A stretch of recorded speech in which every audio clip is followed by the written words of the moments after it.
Hello students, मैं Rakesh Dhasmana maths point में आपका स्वागत करता हूँ। Let us start.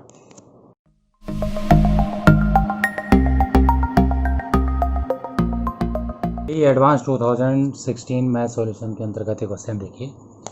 The circle C1 such that x square plus y square equal 3 with center at O intersect the parabola x square equal 2y at the point P in the first quadrant. Let the tangent to the circle C1 at P touches other two circles C2, C3 at R2 and R3 respectively. Suppose C2 and C3 have equal radii 2 root 3 and centers Q2 and Q3 respectively. If Q2 and Q3 lie on the y-axis, then Q2, Q3 equal 12, R2, R3 equals 4 root 6. Area of the triangle OR2 R3 is 6 root 2.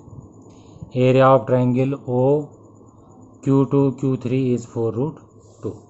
तो ये question में given था। तो सबसे पहले ये जो है सर्कल बना दिया गया x square plus y square equals 3। तो इसका सेंटर ओरिजिन है और रेडियस इसकी रूट 3 ध्यान रखा जाएगा। और ए के पैराबोला है upward parabola x square equal 2y, ये वाला। दोनों एक दूसरे को P पे कट कर रहे हैं। P पे हमने एक टेंजेंट ड्रॉ कर दी। ये टेंजेंट इस सर्कल की तो है ही, ये दो और सर्कल C2 और C3 को भी टच कर रही है जिनके सेंटर वाई एक्सिस पे हैं, और इन दोनों सर्कल की रेडियस सेम है 2 रूट 3। तो ये इंफॉर्मेशन हमें गिवन है। एनीवे, सबसे पहले हमने x square plus y square equal 3 लिख दिया। Equation of tangent at P पे हमने इक्वेशन ऑफ टेंजेंट निकाल लिया। तो ये रूट 2 और 1 पे इक्वेशन ऑफ टेंजेंट आ गया x x one plus y y one equals 3। तो root 3x plus y minus 3 equals 0। आप एक क्वेश्चन कर सकते हैं कि P तो क्वेश्चन में दिया ही नहीं था। तो क्वेश्चन में ये दिया था x square plus y square equal 3 और एक्स स्क्वायर इक्वल्स 2y। तो इस एक्स स्क्वायर को 2y रख दो, तो 2y plus y square equals 3। तो y square plus 2y minus 3 equal 0। तो यहाँ से y square plus 3y minus y minus 3 equal 0। तो इन दोनों में y कॉमन, तो y प्लस 3। इन दोनों में -1 कॉमन, तो y प्लस 3 इक्वल 0। तो यहाँ से हमारा y 1 आ गया। -3 इधर वाला है, उसको हमने छोड़ दिया है फिलहाल। -3 नहीं है, डाउनवर्ड से नहीं हो सकता, सॉरी। तो y 1 आ गया, y को उठा के इसमें रख दिया, तो x हमारा रूट 2 आ गया। ये फर्स्ट क्वाड्रेंट में दिख रहा है तो रूट पॉजिटिव वाला ले लिया। ऐसे करके हमें P मिला था। अब P पे हमने ये टेंजेंट का इक्वेशन निकाल लिया सर्कल का। अब जो ये वाला सर्कल है ना यहाँ C2, इसका सेंटर हमने 0 के मान लिया। तो 0 के से इस लाइन पे जो टेंजेंट की लेंथ होगी वो इसके रेडियस के बराबर होगी, और इसकी रेडियस 2 रूट 2 दे रखी। तो यहाँ पे रेडियस बराबर लेंथ और परपेंडिकुलर लगा दिया। ax1 plus b y one plus c upon root a square plus b square आपको पता ही है। यहाँ से सॉल्व करा तो k की 2 वैल्यू आ गई। इसका मतलब ऐसे ऐसे दो सेंटर हैं, तो एक C2 हो गया, एक C3 हो गया, एक प्लस वाला हो गया, एक माइनस वाला हो गया। अब क्वेश्चन में Q2 Q3 पूछा था, इन दोनों के सेंटर के बीच की डिस्टेंस। तो ये 9 ऊपर है और 3 नीचे है, तो टोटल 12 हो गया। तो ए ऑप्शन हमारा सही आ गया। अब इस क्वेश्चन में हमें R2 और R3 भी पूछा है, R2 R3। तो गौर से देखिए, R2 R3 is indirect tangent, length of transverse common tangent, इसकी लेंथ होती है root Q2 Q3 means center की डिस्टेंस का square minus R1 plus R2 whole square. Center के बीच की कितनी डिस्टेंस है उसका स्क्वायर माइनस इसकी रेडियस प्लस इसकी रेडियस का स्क्वायर। इसमें वैल्यू पुट कर दी, तो ये रूट 96 आ गया, जो कि 4 रूट 6 है। और यही हमें बी ऑप्शन में दे रखा है, तो बी ऑप्शन में हमारा सही आ गया। अब area of triangle OR2 R3 OR2 R3 तो इस लाइन से वो जितना ऊपर है वो उसकी हाइट हो जाएगी। तो पता ही है आपको इसकी रेडियस होगी। इसकी रेडियस कितनी है वो क्वेश्चन में दे रखे √3। तो ये half into base R2 R3 आ गया। R2 R3 की लेंथ हमने अभी निकाली थी 4√6 और लेंथ ऑफ परपेंडिकुलर रेडियस हो गई उस छोटे सर्कल की। तो ये 6√2 आ गया, जो सी ऑप्शन है, सी ऑप्शन भी सही आ गया। Area of triangle PQ2 Q3 पूछा है, PQ2 Q3। तो यहाँ पर आप P को मिला लीजिए इसे और इसको भी यहाँ मिला लीजिए, PQ2 Q3, सॉरी ये है Q3, यहाँ मिलाइए इसको। तो ये भी हमारा एक ट्रायंगल बन रहा है। तो इसका एरिया हो जाएगा हाफ इंटू बेस, बेस इसका 12 हो गया, और इंटू इसकी हाइट। तो इसकी हाइट कितनी होगी, जितना P का x कोऑर्डिनेट होगा उतना ऊंचा होगा ये, तो √2। तो ये ऑप्शन हमारा गलत आ गया, क्योंकि डी ऑप्शन में 4√2 दे रखा है, तो 6√2 आ गया। अब आप अगला क्वेश्चन देखिए। Let RS be the diameter of the circle x² + y² = 1, where S is the point 1, 0. Let P be a variable point other than R and S on the circle, and tangents to the circle at S and P meets at the point Q. The normal to the circle at P intersects a line drawn through Q parallel to RS at point E. Then the locus of P passes through the points। 4 point दे रखे हैं, इनको हमें check करना है। Good question. इसमें given circle है x² + y² = 1। तो ये सर्कल हमने यहाँ पे बना दिया, इसकी रेडियस 1 है, आप देख रहे होंगे। तो सर्कल पे कोई पॉइंट होता है, a cos theta, a sin theta, a यहाँ पे 1 है, तो cos थीटा sin थीटा इस पर कोई पॉइंट हो गया। इस पे इक्वेशन ऑफ टेंजेंट निकाल दी, x(x1 + y(y1) = 1। तो ये इक्वेशन ऑफ टेंजेंट आई। अब इसमें हमने x को 1 रख दिया, क्योंकि s पे जो टेंजेंट है इसे q पे कट कर रही है। तो s पे जो टेंजेंट होगी वो पैरेलल टू y एक्सिस होगी, उसके लिए सब जगह x 1 होगा, तो x को 1 रख दिया इसमें। तो y की वैल्यू आ गई, तो q के हमें कोऑर्डिनेट मिल गए। अब इसमें हमें OP का इक्वेशन निकालना है। तो 2 पॉइंट इस पर हमें पता है, x 0, 0 and cos theta sin theta. 2 point form लगा दिया, तो OP का इक्वेशन हमें मिल गया। अब ये जो E पॉइंट है वो OP पे है, तो उसके लिए जो है y = 1 - cos theta and sin theta होगा, क्योंकि ये लाइन x एक्सिस के पैरेलल है, तो जितनी हाइट Q की है उतनी E की होगी।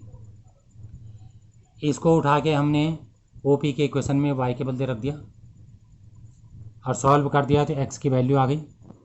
तो ये E का हमें x कोऑर्डिनेट मिल गया। तो E के हमें x और y कोऑर्डिनेट मिल चुके हैं। अब यहाँ पे लोकस निकालना बाकी है।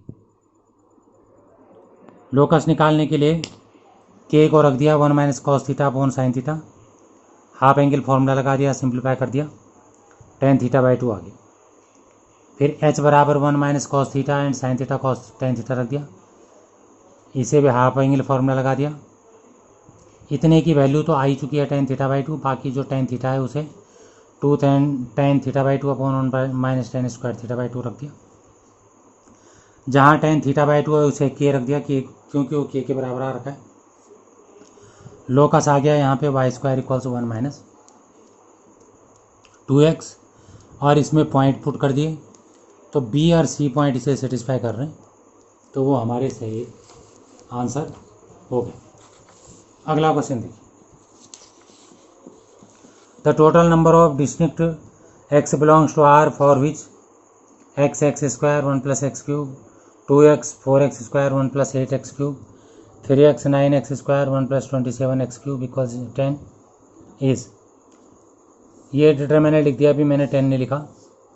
इसमें x कॉमन ले लिया, उसके बाद इसमें से इसका डबल माइनस कर दिया, R2 में से R1 का, और R3 में से R1 का ट्रिपल माइनस कर दिया, जिससे ये दोनों जीरो हो जाएं। ये यहाँ पे लिखा है replacing R2 by R2 minus 2R1 and R3 by R3 minus 3R1।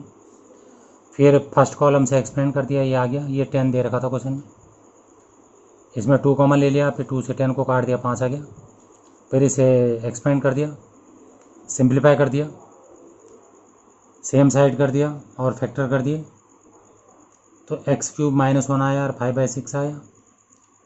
तो भले क्यूब होने से 3 रूट होते हैं, लेकिन रियल एक आएगा और 2 कॉम्प्लेक्स आएंगे, तो रियल वाले रूट हमने यहाँ पे लिख दिए, तो इसका मतलब 2 ही आंसर है, तो 2 हमारा आंसर आ गया, क्योंकि डिस्टिंक्ट सॉल्यूशन पूछे थे कि कितने।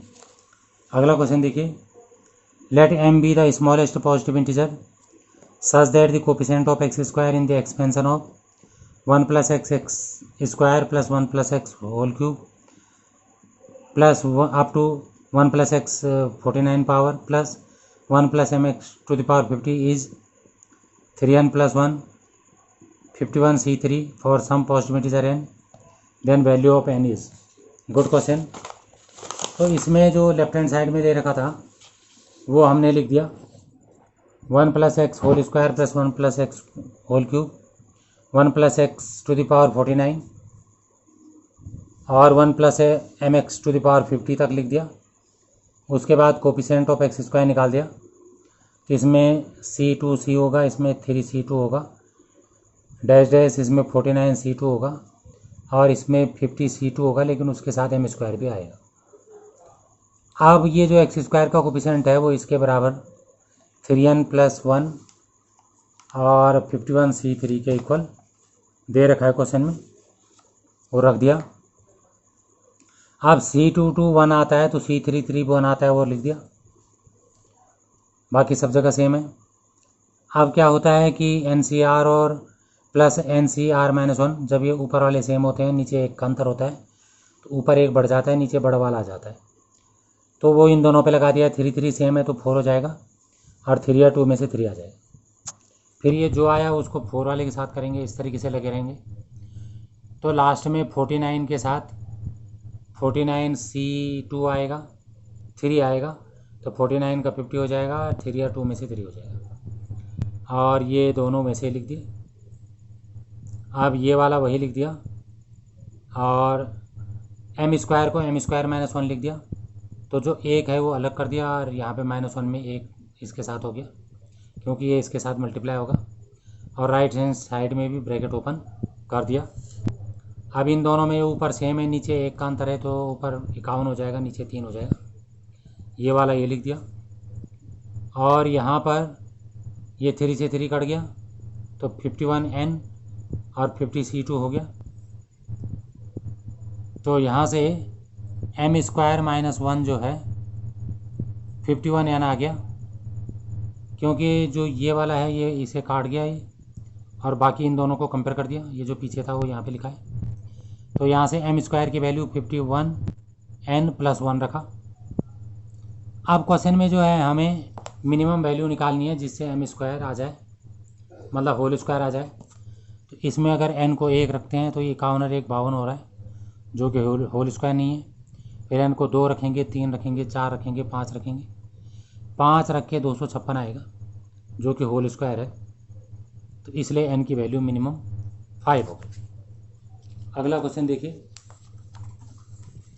The total number of distinct x belongs to 0 to 1 for is 0 to x t square upon 1 plus t to the power 4 dt equals to x minus 1 is.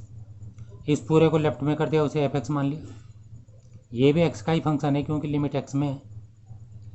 F dash x निकाल लिया, तो इसमें लिबनस formula लगा दिया, जहाँ t है वहाँ x रख दिया, फिर x का डिफ्रेंशिएशन 1, और जहाँ t है वहाँ 0 रख दिया, 0 का डिफ्रेंशिएशन 0 और इसका डिफ्रेंशिएशन -2। एक्स स्क्वायर से ऊपर नीचे डिवाइड कर लिया। अब इसमें देखो तो ये जो नीचे लिखा है वो मैंने इसके अपॉन 2 लिख दिया, तो अर्थमेटिक मीन जो है, arithmetic mean is greater than equals geometric mean, ये लगा दिया। तो यहाँ से x square plus 1 upon x square की वैल्यू 2 से बड़ी आ गई।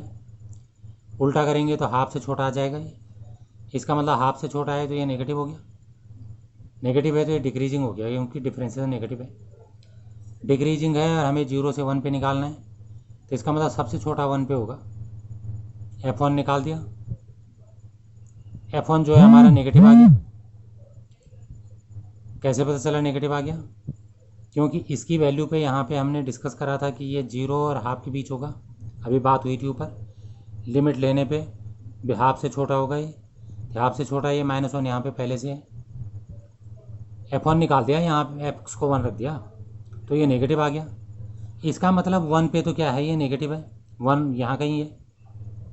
और 0 पे इसकी वैल्यू कितनी है, F0 पे लिमिट ऊपर नीचे सेम हो जा रही थी, 0 हो जा रहा, और ये 0 हो जा रहे थे, 1 आ जा रहा है, तो 0 पे 1 है, तो 1 से ये डिक्रीज़ होते होते होते मतलब पॉजिटिव से डिक्रीज़ होते होते कहाँ जाएगा, नेगेटिव में जाएगा। नेगेटिव है इसकी वैल्यू यहाँ पे, तो इसका मतलब इसका जो है एक ही सॉल्यूशन होगा, f(x) हैज़ एक्जैक्टली 1 रूट।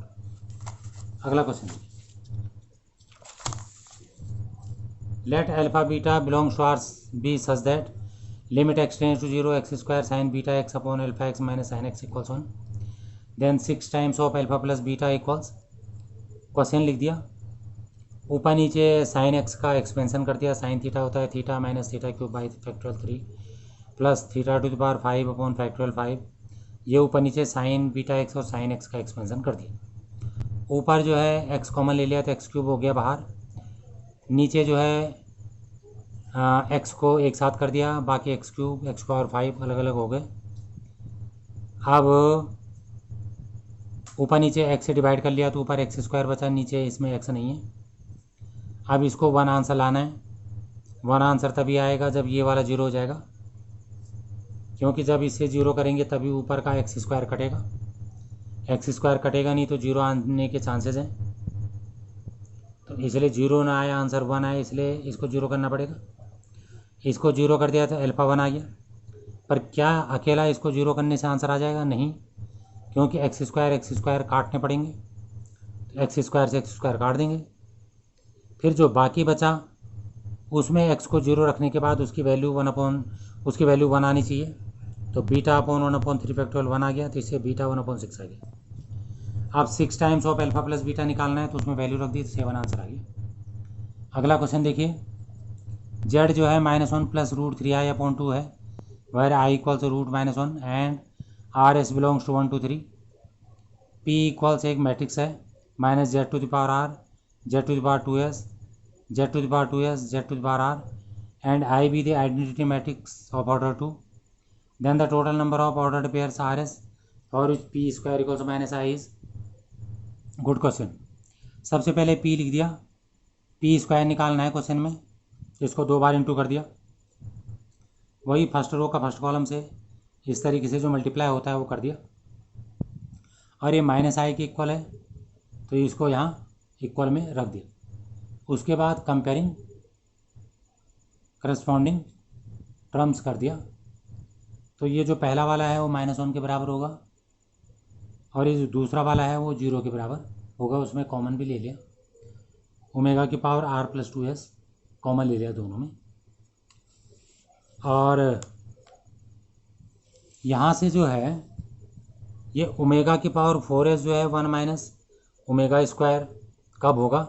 जब हम r को 1 रखेंगे, क्योंकि rs 1 2 3 है, तो इन दोनों में माइनस कॉमन ले लिया तो 1 प्लस ओमेगा स्क्वायर आ गया। 1 प्लस ओमेगा स्क्वायर 0 होता है, तो इसका मतलब 1 plus omega minus omega square, sorry 1 plus omega square minus omega होगा, तो ये ओमेगा आ गया। ओमेगा को ओमेगा इंटू ओमेगा क्यूब लिख सकते हैं, क्योंकि ओमेगा क्यूब 1 होता है, तो 4 पावर हो गई। इसका मतलब जो 4s है वो 4 के बराबर है। आप कहोगे 4s को 1 क्यों नहीं रखा, यहाँ पे 1 पावर है, क्योंकि फ्रैक्शन में नहीं है ना, RS 1 2 3 है, इसलिए ज़बरदस्ती ऐसा कर रहे हैं। तो 4s जो है 4 आ गया, तो s बराबर 1 आ गया। इसका मतलब r बराबर 1 होने पे s बराबर 1 है, एक ऑर्डर्ड पेयर हमें मिल गया। अब फिर से ओमेगा की पावर 4s को -1 और -1 रख दिया, कैसे करके? अब हम r को 3 ले रहे हैं, r को 1 तो ले लिया था, r को 3 ले रहे हैं, तो r को 3 ले रहे हैं, तो यहाँ पे 3 2 6 हो जाएगा। ओमेगा की पावर 6 जो है ओमेगा क्यूब का स्क्वायर होगा, ओमेगा क्यूब 1 होता है तो 1 का स्क्वायर 1 हो गया, तो इधर जाके -1 हो जाएगा, तो ये -2 हो गया। तो ओमेगा की कितनी भी पावर कर लो -2 तो आ नहीं सकता, तो ये ऑप्शन तो बेकार हो गया।